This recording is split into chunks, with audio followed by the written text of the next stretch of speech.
Hi friends, welcome to Crown Tasty Samayal. இப்போ நம்ம பார்க்க போகிறது நல்ல குண்டு குண்டா மல்லிகைப்பூ மாதிரி சாஃப்டான இட்லி தாங்க. ஒரு நடிகையோட பேரை சொல்லுவாங்க இந்த இட்லியை. நடிகைக்கும் இந்த இட்லிக்கும் என்ன சம்பந்தம் அப்படிங்கிறது எனக்கு தெரியல. பொதுவாக அந்த பேர் சொல்கிறதுக்கு எனக்கு விருப்பம் இல்லை. அதனால குண்டு குண்டான சாஃப்டான ஹோட்டலில் இல்லை கேட்ரிங்லலாம் நீங்கள் ஆர்டர் பண்ணும்போது கிடைக்கக்கூடிய அந்த வெள்ளையர்னு இருக்கக்கூடிய குண்டு குண்டு இட்லி தான் எப்படி செய்கிறதுன்னு நம்ம பார்க்க போகிறோம். நான் சொல்கிற இந்த டிப்ஸ் எல்லாம் கரெக்டாக ஃபாலோ பண்ணிங்கன்னா எப்பொழுதுமே ஒரே மாதிரி சாஃப்டாக ஃப்ளஃபியாக குண்டு குண்டான இட்லி சூப்பராக வருங்க. வாங்க இப்போ இந்த இட்லியை எப்படி செய்யுதுன்னு பார்க்கலாம். இந்த இட்லி சாஃப்டாக வர்றதுக்கு ஒவ்வொருத்தர் ஒவ்வொரு விதமான பொருட்கள் சேர்ப்பாங்க. சாஃப்டாக தான் வரும். இருந்தாலும் நம்ம வீட்டில் இருக்கக்கூடிய பொருட்களை வச்சு நம்ம செய்யும் பொழுது இட்லி சாஃப்டாக வர்றதுக்கு என்னென்ன பொருட்கள்லாம் சேர்க்கலாம் அப்படிங்கிறத இந்த வீடியோவில் நான் சொல்லியிருக்கேன். இப்போ இட்லியை செய்யறதுக்கு முதல்ல அரிசி ஊற வைக்கணும் இல்லைங்களா? அந்த அரிசியை எப்படி ஊற வைக்கணும் அப்படிங்கிறதுலேருந்து ஸ்டார்ட் பண்ணலாம். நான் இன்னைக்கு இந்த இட்லியை இட்லி அரிசியில் தான் செய்ய போகிறேன். இட்லி அரிசி அப்படிங்கிறது இது போல் குண்டு குண்டாக இருக்கும் இல்லைங்களா? அந்த அரிசி தான் எல்லா அரிசி கடைகள்லையுமே கிடைக்கக்கூடிய ஒரு அரிசி வகை தான் இது. நீங்கள் இந்த அரிசிலையும் செய்யலாம், IR20 அப்படிங்கிற அரிசிலையும் செய்யலாம். நான் மெஷர்மெண்ட் கப்பில் தலை தட்டி எடுக்கிறேன். நீங்கள் மெஷர்மெண்ட் கப் தான் வாங்கி அளக்கணும் அப்படிங்கிறது கிடையாது. வீட்டில் இருக்க டம்ளர் கப்பு எதில் வேணாலுமே அளந்துக்கலாம். ஆனால் தலை தட்டி அளந்துக்கோங்க. குவிச்சு அளந்துட்டிங்கன்னா மற்ற பொருட்கள் எல்லாம் நம்ம அளந்து எடுக்கும்பொழுது அளவுகள் மாறுபடும். அதனால எல்லாத்தையுமே தலை தட்டி எடுத்துக்கோங்க. 4 கப்பு அளவுக்கு நான் இட்லி அரிசி சேர்த்துருக்கேன். இந்த இட்லி அரிசியை நல்லா வாஷ் பண்ணிவிடுங்க. ஒரு 4-5 முறை நல்லா வாஷ் பண்ணிவிட்டு குடிக்கிறதுக்கு நம்ம எந்த தண்ணி பயன்படுத்துவோமோ அந்த தண்ணியை சேர்த்து ஊற வச்சுருங்க. தண்ணி இது போல் தெளிவாக இருக்கணும். அரிசியை நல்லா வாஷ் பண்ணுறதுனால இட்லி வெள்ளையர்னு இருக்கும். அதனால தான் கடையில் நீங்கள் வாங்கும் பொழுது இந்த இட்லி நல்லா வெள்ளையாக தும்ப மலர் மாதிரி இருக்கும் இல்லைங்களா? அதே போல் வரணும்னா நீங்கள் 4-5 முறை அரிசியை நல்லா கழுவிடுங்க. இப்போ அரிசி ஊற வச்சாச்சு. அதற்கு அடுத்தது உளுந்து. இன்னொரு பாத்திரத்தில் உளுந்து ஊற வைக்க போகிறோம். எந்த கப்பில் அரிசி அளந்தோமோ அதே கப்பில் தலை தட்டி 1 கப் அளவுக்கு உளுந்து ஊற வைக்கிறோம். உளுந்து பார்த்தீங்கன்னா நல்லா தரமானதாக இருந்ததுன்னா மாவு நல்லா புசு புசுன்னு எழும்பி வரும். அப்போ நமக்கு அளவு கரெக்டாக இருக்கும். சிறு உளுந்து நீங்கள் பயன்படுத்துகிறீங்கன்னா கொஞ்சம் கூடுதலாக சேர்த்துக்கோங்க. ஒரு 3 டேபிள் ஸ்பூன் அளவுக்கு கூடுதலாக சேர்த்துட்டிங்கன்னா அளவு கரெக்டாக இருக்கும்.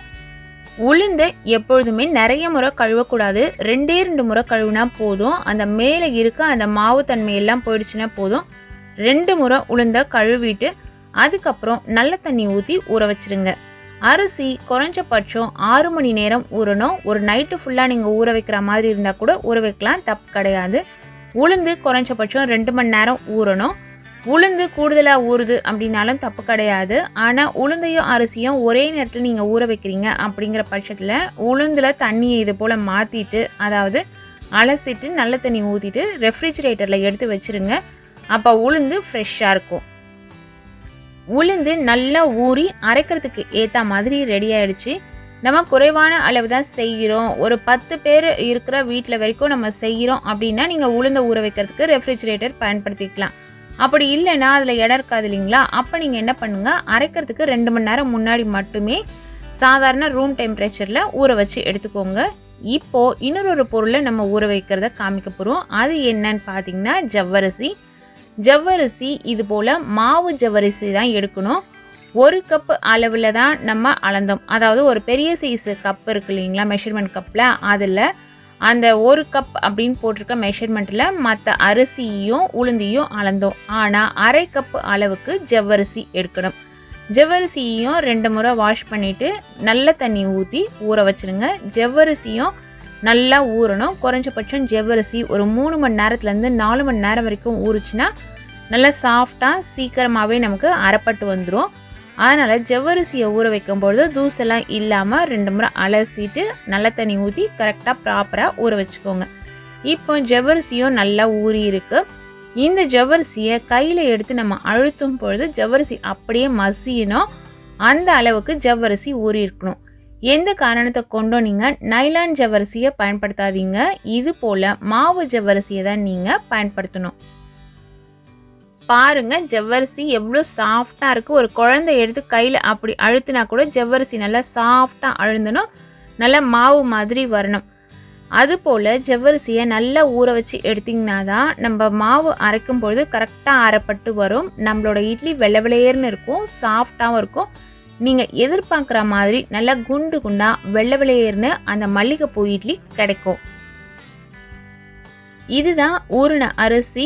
அரிசி எவ்வளவு நல்லா சாஃப்டாக ஊறி இருக்கு பாருங்கள். அரிசி எந்த அளவு ஊறி இருக்கோ அந்த அளவு மாவு சீக்கிரமாக அரைப்பட்டுடும், இட்லியும் நல்லா சாஃப்டாக வரும். நமக்கு எப்பொழுதுமே அரிசியும் ஜவ்வரிசியும் ஃபஸ்ட்டு அரைச்சிட்டு அதுக்கப்புறம் உளுந்து அரைக்கணும். நம்ம இந்த இட்லியை பொறுத்த வரைக்கும் வெந்தயம் சேர்க்க தேவையில்லை. வெந்தயம் சேர்த்திங்கன்னா அந்த கலர் வந்து வெள்ளை வெளையர்னு கிடைக்காது. அதனால தான் ஃபஸ்ட்டு கிரைண்டரில் ஜவ்வரிசியை சேர்த்து ஒரு 3 நிமிஷத்துக்கு இது போல் அரைச்சிக்கோங்க. ஜவ்வரிசி ஓரளவு மசிஞ்ச பிறகு இதில் அரிசியை சேர்த்து அரைச்சிக்கணும். அரிசியை சேர்க்கும் பொழுது தண்ணி பார்த்து சேருங்க, நிறைய சேர்த்துட வேணாம். அதே போல் சாதாரணமாக நம்ம மாவு அரைக்கும் பொழுது சின்ன ரவை பதத்தில் அரைப்போம் இட்லிக்கு அரிசி மாவை.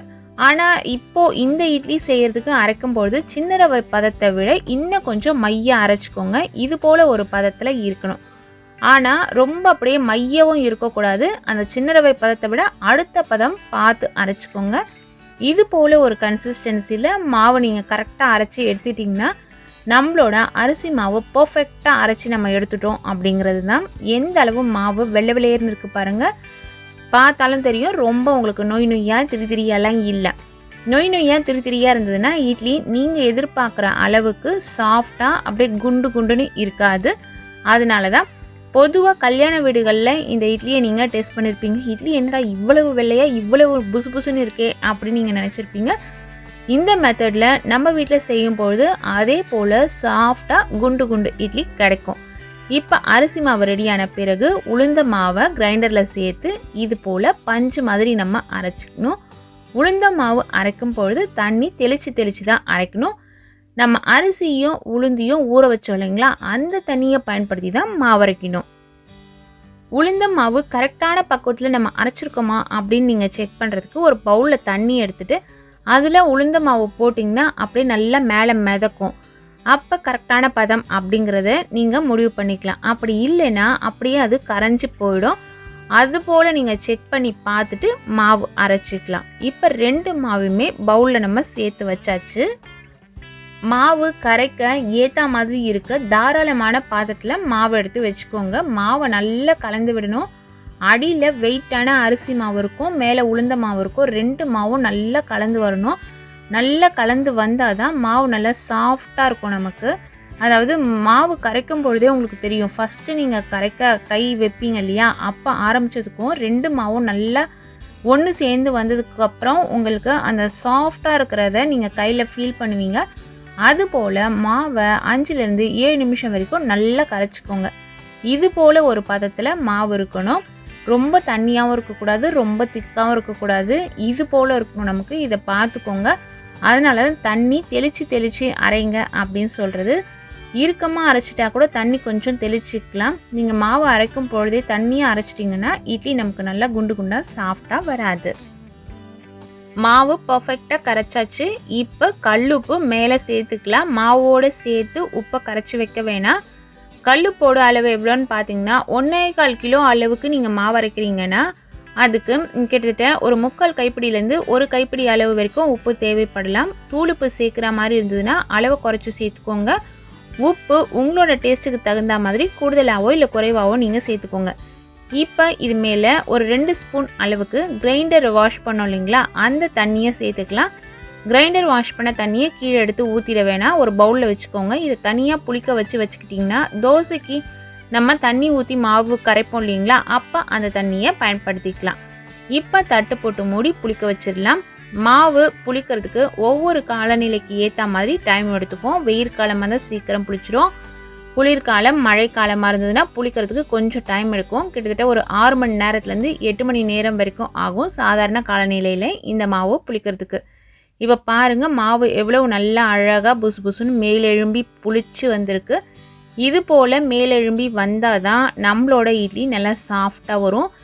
இப்போ கரண்டியில் வச்சு மூவ் பண்ணும்போதே தெரியுது பாருங்கள் எந்த அளவு மாவு சாஃப்டாக இருக்குது அப்படிங்கிறது. இந்த மாவு புளிக்கிறத வச்சு உங்களோட இட்லி சாஃப்டாக வருமா வராதா அப்படிங்கிறத நீங்கள் தெரிஞ்சுக்கலாம். இப்போது இந்த மாவை கலந்து விடணும். இப்போ இந்த மாவை கலக்கும் பொழுது மெதுவாக தான் கலந்து விடணும். ரொம்ப வேகமாக கலந்து விடக்கூடாது. மாவு புளிக்கிறதுக்கு முன்னாடி நம்ம வேகமாக அடித்து கலந்து வச்சோம் இல்லைங்களா, ஆனால் புளிச்சதுக்கப்புறம் இது போல் மெதுவாக தான் நீங்கள் கலந்து விடணும். அப்போ தான் இட்லி எப்பொழுதுமே சாஃப்டாக வரும். இட்லிக்கு மாவு இந்த கன்சிஸ்டன்சியில் தான் இருக்கணும். அப்படி இல்லை இதை விட ரொம்ப அப்படியே திக்காக இருக்குது அப்படின்னா கொஞ்சமாக தண்ணி விட்டு நீங்கள் கலந்துக்கலாம். மாவு இதை விட தண்ணியாக கரைச்சிட்டிங்க அப்படின்னா இட்லி சரியாக வராது, தட்டையாக நமக்கு ஆகிடும். இப்போது இந்த இட்லி மாவு நல்லா பர்ஃபெக்டாக ரெடி ஆகிடுச்சு. இந்த இட்லி மாவை பயன்படுத்தி புசு புசுன்னு குண்டு குண்டாக அந்த தும்பமலர் மாதிரி இருக்க இட்லியை எப்படி செய்யுதுன்னு பார்க்கலாம். தேவையான மாவை வெளியே வச்சுக்கிட்டு அதிகமாக இருக்க மாவை கண்டெய்னரில் ஊற்றி ஃப்ரிட்ஜில் வச்சுருங்க. ஒவ்வொரு முறையும் மாவை கலந்துட்டு இட்லி தட்டில் சேருங்க. அப்போ தான் எப்பொழுதுமே இட்லி சாஃப்டாக வரும். இட்லி தட்டில் எண்ணெய் தடவி வச்சுருக்கேன். இதில் தேவையான அளவு மாவு எடுத்து சேர்த்துக்கோங்க. இட்லி தட்டு நல்லா குழியாக இருந்ததுன்னா உங்களோட இட்லி நல்லா குண்டு குண்டாக வரும். தட்டையாக இருந்ததுன்னா அதுக்கேற்ற மாதிரி வரும். ஆனால் இட்லி எப்பொழுதுமே இந்த முறையில் நீங்கள் அரைச்சிங்கன்னா நல்லா சாஃப்டாக வரும். அதே போல் இட்லி தட்டில் கரெக்டாக நீங்கள் பார்த்து மாவு சேருங்க. நிறைய மாவு சேர்த்துட்டிங்கன்னா ஒன்றோட ஒன்று ஓட்டிக்கும். மேல் தட்டும் அடித்தட்டும் கூட இட்லி ஓட்டிக்கும். அப்போ உங்களுக்கு ஒவ்வொரு இட்லியும் நல்லா கரெக்டான ஷேப்பில் கிடைக்காது. இப்போ இட்லி தட்டில் நம்ம மாவு எல்லாமே சேர்த்தாச்சு. இப்போ மாவு சேர்க்குற இந்த சமயத்தில் இட்லி பாத்திரத்தில் இட்லியை வேக வைக்கிறதுக்கு தேவையான அளவு தண்ணி சேர்த்து தண்ணியை நல்லா கொதிக்க வச்சுருங்க. தண்ணி கொதித்த பிறகு தான் நம்ம இந்த இட்லி தட்டை எடுத்து அதில் வைக்கணும். எப்பொழுதுமே தண்ணி கொதிக்கிறதுக்கு முன்னாடி இட்லி தட்டை அதில் எடுத்து வச்சிடக்கூடாது. தண்ணி கொதித்த பிறகு நீங்கள் இட்லி தட்டை எடுத்து அதில் வச்சிங்கன்னா உங்களோட இட்லி கரெக்டாக சாஃப்டாக வெந்து வரும். இப்போ தண்ணி கொதிச்சிருச்சான்னு பார்க்கலாம்.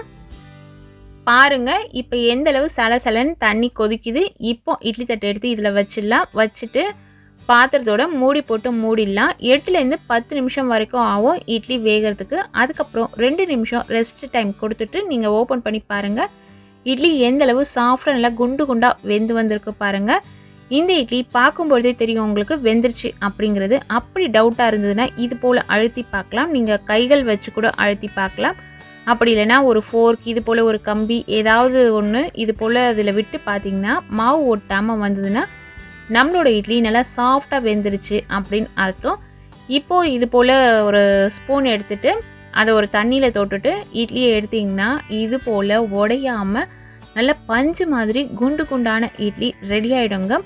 இட்லி வேக வைக்கிற டைம் ரொம்பவே முக்கியம். நிறைய நேரம் வேக வச்சிட்டிங்கன்னா இட்லி அப்படியே ட்ரை ஆகிடும். அதே போல் ஃபஸ்ட்டு 5 நிமிஷத்துக்கு ஹை ஃப்ளேம்லேயும் அதுக்கப்புறம் 3-4 நிமிஷத்துக்கு மீடியம் ஃப்ளேம்லேயும் வச்சு வேக வச்சுக்கோங்க. இட்லி ஓரளவு ஆறின பிறகு தான் இட்லி தட்டிலேருந்து எடுக்கணும். நீங்கள் துணி சேர்த்து இட்லி ஊற்றுற மாதிரி இருந்தால் கூட இட்லி ஊற்றிக்கலாம். துணியை நல்லா நனைச்சிட்டு பிழிஞ்சிட்டு இட்லி மாவு அதில் சேர்த்து இட்லி ஊற்றுங்க. இந்த மெத்தடில் நீங்கள் இட்லி செய்யும்போது எப்பொழுதுமே சூப்பர் சாஃப்டாக குண்டு குண்டாக மல்லிகைப்பூ மாதிரியான இட்லி ரெடி ஆகிடுங்க.